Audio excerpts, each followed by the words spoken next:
কোরআন বলছে আমার ভিতরে শুধু রাজনীতি নাই, গোটা বিশ্বকে রাজনীতিকে আমি শিখাই,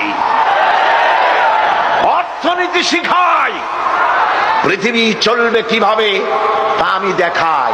এই জন্য এই কোরআনের আসল মুফাসসির তো আমি নই, কোরআনের আসল মুফাসসির তো মাওলানা সিফাতুল্লাহ সাহেব নন, এর মুফাসসির তো মাওলানা আবুল কালাম আজাদ সাহেব নন, এর আসল মুফাসসির তো মাওলানা কামাল উদ্দিন জাফরি সাহেব নন। এর আসল মুফাসসির কে?